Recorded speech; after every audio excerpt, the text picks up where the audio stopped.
Savitri, Book 2, The Book of the Traveller of the Worlds, Canto 11, The Kingdoms and Godheads of the Greater Mind. On peaks beyond our ken, the All-Wisdom sits. A single and infallible look comes down, a silent touch from the supernal's air awakes to ignorant knowledge in its acts, the secret power in the inconscient depths, compelling the blinded Godhead to emerge, determining necessity's nude dance as she passes through the circuit of the hours and vanishes from the chase of finite eyes down circling vistas of aeonic time. The unseizable forces of the cosmic whirl bear in their bacchant limbs the fixity of an original foresight that is fate. Even nature's ignorance is truth's instrument. Our struggling ego cannot change her course. Yet is it a conscious power that moves in us? A seed idea is parent of our acts, and destiny, the unrecognized child of will. Infallibly, by truth's directing gaze, all creatures here their secret self disclose, forced to become what in themselves they hide.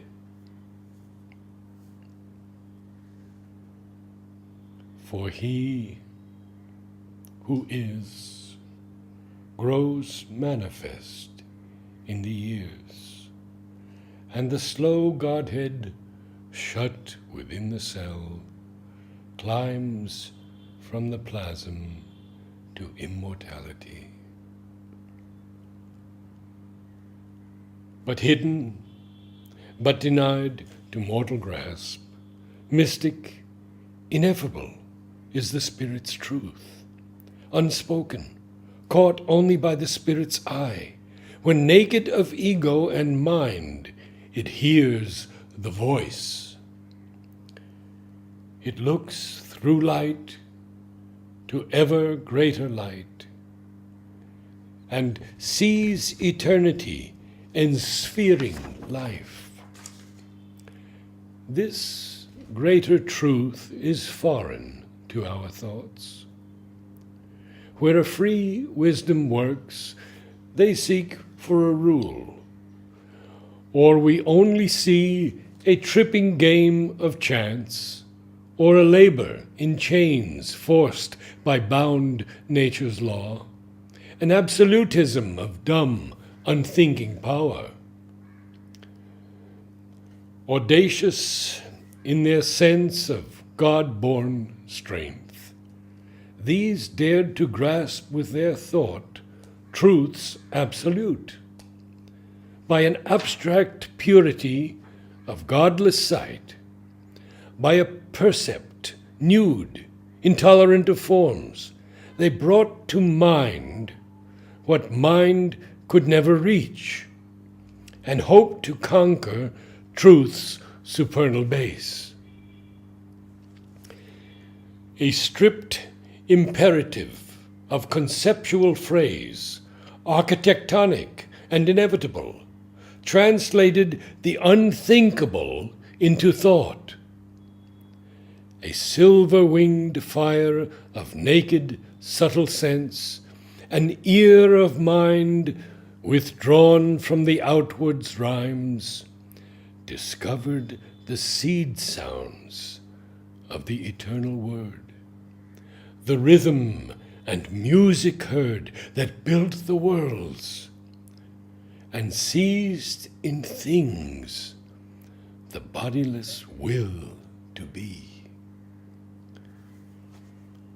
The illimitable they measured with numbers' rods, and traced the last formula of limited things. In transparent systems bodied termless truths, the timeless made accountable to time, and valued the incommensurable supreme.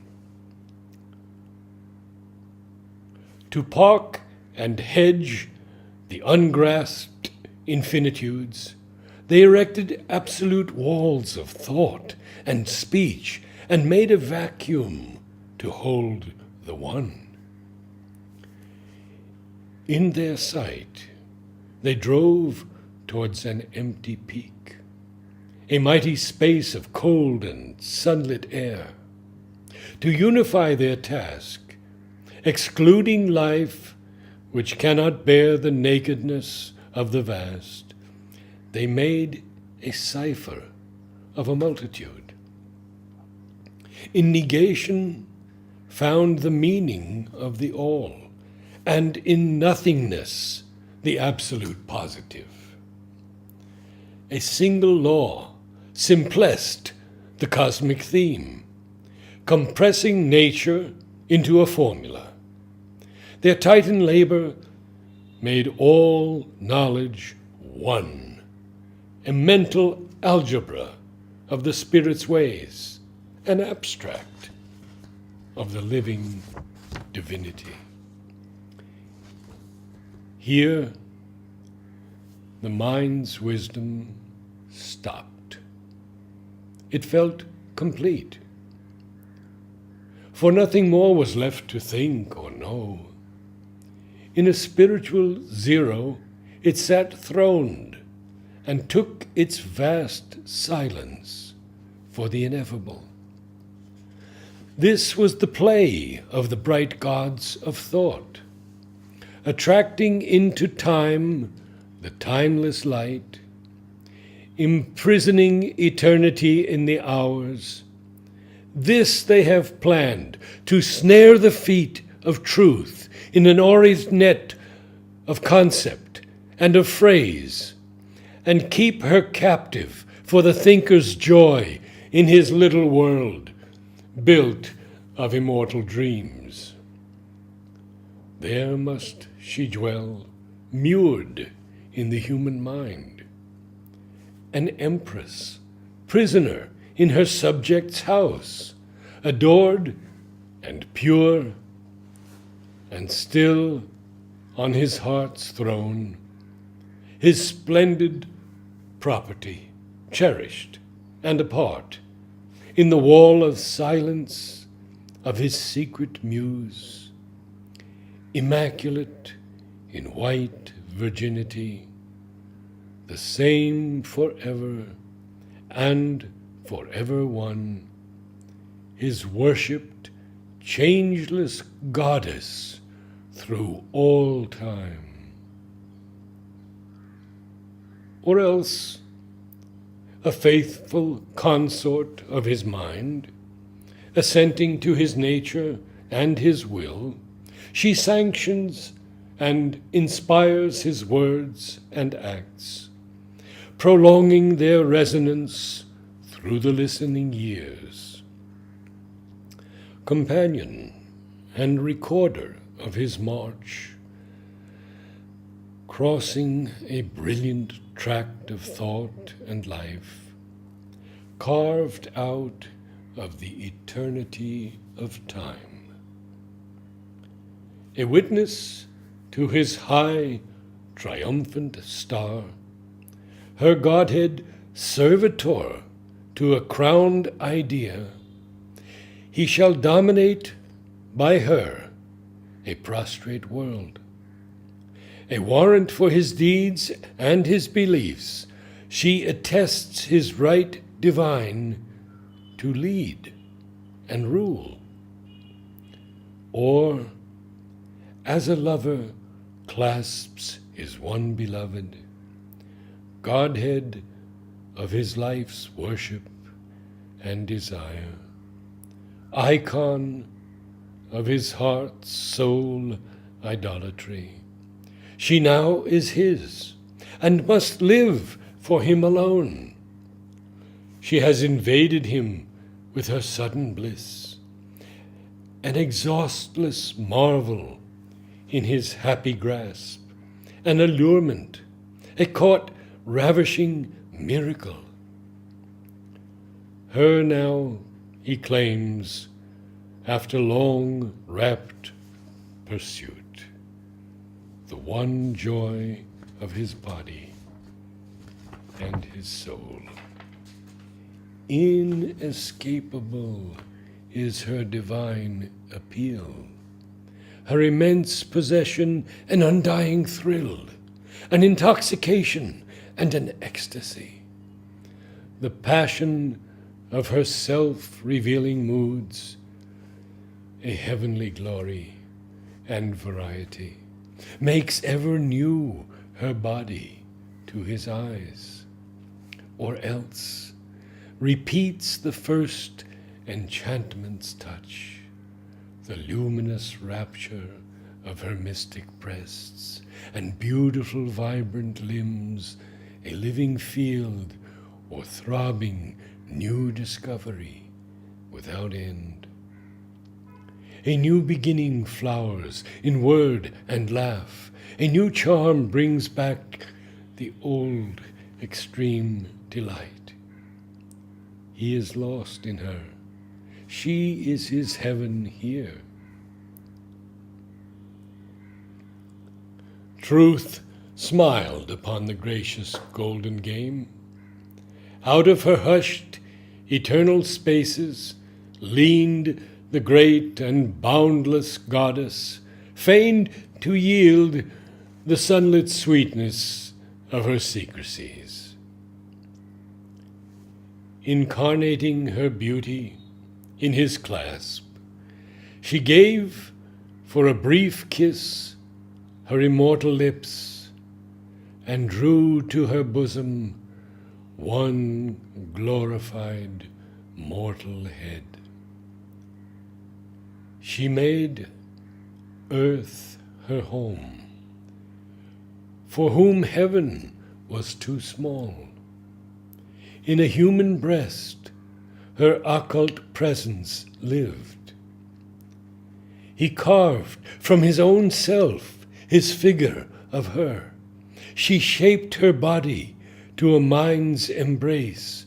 Into thought's narrow limits she has come.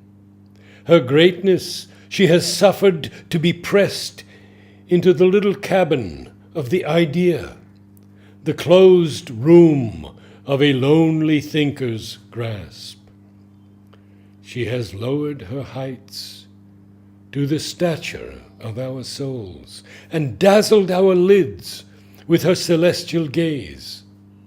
Thus, each is satisfied with his high gain, and thinks himself beyond mortality blessed, a king of truth upon his separate throne. To her possessor, in the field of time, a single splendor caught from her glory seems the one true light, her beauty's glowing whole.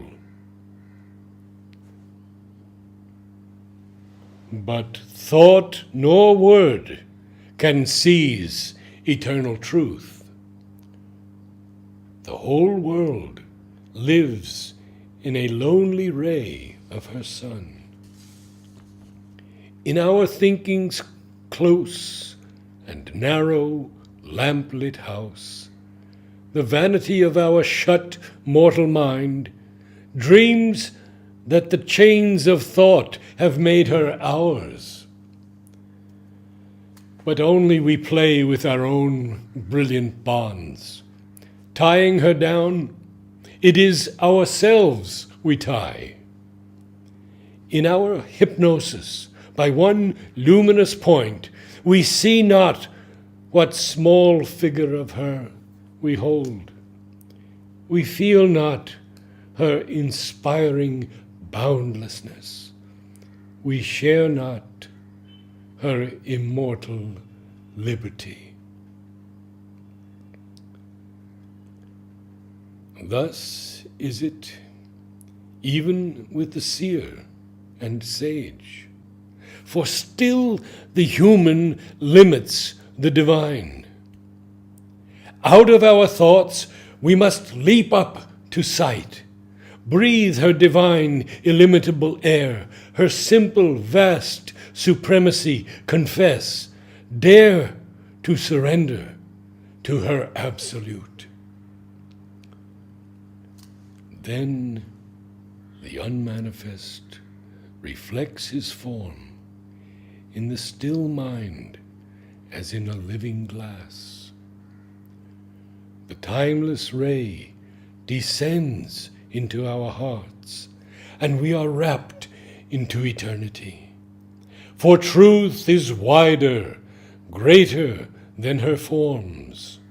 1,000 icons they have made of her, and find her in the idols they adore. But she remains herself and infinite. End of Canto 11.